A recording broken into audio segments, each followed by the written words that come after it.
Guys, अगर आपका किसी बैंक में कोई अकाउंट है और आपके अकाउंट से 20 रुपए या फिर 436 रुपए का अमाउंट कटा है या फिर कटने वाला है, कोई ऐसा एसएमएस आपके लिए मिला है कि अपने अकाउंट में आप बैलेंस मेंटेन रखिएगा, आपका अमाउंट कट जाएगा, तो ये वीडियो आपके लिए बहुत खास है। आज की इस वीडियो में हम बात करेंगे कि अमाउंट क्यों कटता है, इसके पीछे का क्या कारण है, अगर ये अमाउंट हमारे अकाउंट से कटता है तो इससे हमें क्या लाभ मिलता है, और अगर कोई व्यक्ति चाहता है कि ये अमाउंट मेरे अकाउंट से ना कटे तो कैसे वो उसको बंद कर सकता है। ये सारी जानकारी आपको यहाँ पर एक ही वीडियो में मिलने वाली। आपका अकाउंट किसी बैंक में हो, चाहे कोई सरकारी बैंक में हो जैसे कि एसबीआई हो गया, सेंट्रल बैंक हो गया, PNB, Canara bank, union bank, या फिर आपका अकाउंट किसी प्राइवेट बैंक में जैसे कि ICICI bank, HDFC bank, Kotak Mahindra bank, yes bank, RBL bank, तो आप इस वीडियो को पूरा अंत तक देखिएगा। चलिए स्टार्ट करते हैं इस वीडियो को, समझते हैं सारा प्रोसेस विस्तार से। चैनल पर अगर आप पहली बार आए सब्सक्राइब कर देना, वीडियो पसंद आता है तो एक लाइक जरूर कर देना। पहले गाइस हम बात करते हैं कि अमाउंट क्यों कटता है हमारे अकाउंट से। तो देखिए, ये अमाउंट होता है इंश्योरेंस का। जब भी हम किसी बैंक में ऑफलाइन तरीके से अपना अकाउंट ओपन करने जाते हैं तो कई बार वहां पर ब्रांच में जो कर्मचारी होते हैं वो अकाउंट ओपनिंग फॉर्म के साथ साथ एक इंश्योरेंस वाला फॉर्म भी चिपका देते हैं और हम बिना सोचे समझे उस फॉर्म पर भी साइन कर देते हैं। तो अकाउंट खुलने के साथ साथ हमारे अकाउंट में एक इंश्योरेंस एक्टिव भी हो जाता है, जिसका हर साल हमारे अकाउंट से 20 रुपए या फिर 436 रुपए का अमाउंट कटना शुरू हो जाता है, और ये अमाउंट हर साल कटता है। अगर आपके अकाउंट से 20 रुपए कट रहा है तो आपके अकाउंट पर प्रधानमंत्री सुरक्षा बीमा योजना का जो इंश्योरेंस है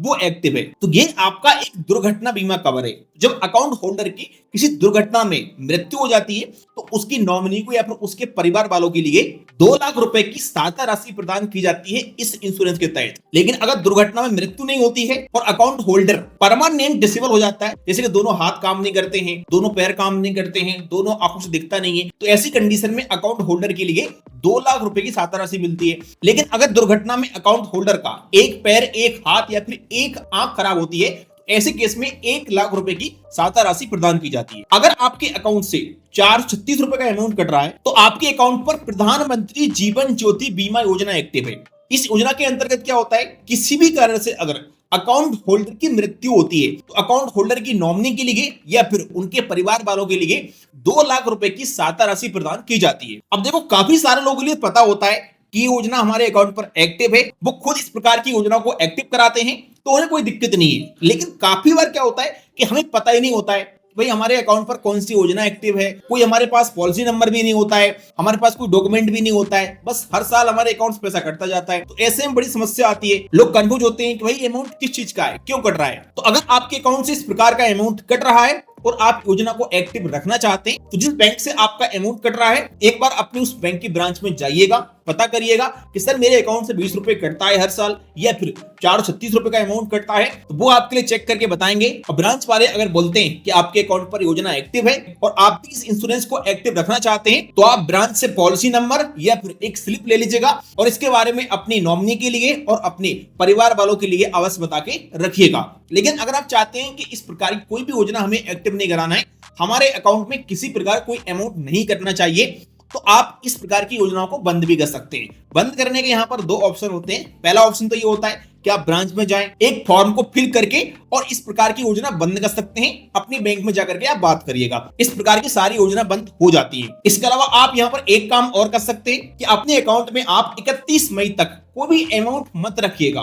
जीरो बैलेंस रखिएगा। तो अगर एक साल आपका प्रीमियम नहीं कटेगा तो ये योजना आपके अकाउंट पर ऑटोमेटिकली डीएक्टिवेट हो जाएगी, क्योंकि इस प्रकार की योजना का पैसा हर साल 1 जून से लेकर के 31 मई के बीच में कटता है। अब हम बात करते हैं कि इस प्रकार की योजना क्या अकाउंट पर हमें एक्टिव करवाना चाहिए या फिर पहले से अगर योजना एक्टिव है तो क्या इसको एक्टिव रहने दें या फिर बंद करा दें। तो अगर आपके पास कहीं पर भी कोई इंश्योरेंस नहीं है तो मेरे हिसाब से आपको इस प्रकार की योजना एक्टिव करानी चाहिए।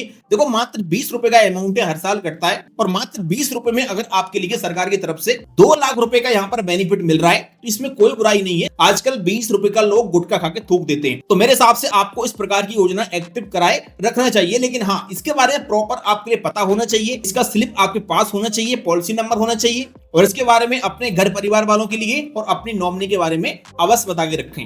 लेकिन अगर आपका ऑलरेडी कहीं पर इंश्योरेंस है पहले से तो फिर आप चाहें तो इस प्रकार की योजनाओं को बंद भी कर सकते हैं। सो आई होप कि आज के इस वीडियो में आप समझ गए होंगे कि आपके अकाउंट से 20 रुपए एंड 436 रुपए का अमाउंट क्यों कटता है और इसका क्या सॉल्यूशन है। बाकी आप लोग कमेंट करके बताइएगा कि आपके अकाउंट में कितना रुपए कटा और किस डेट को कटा है।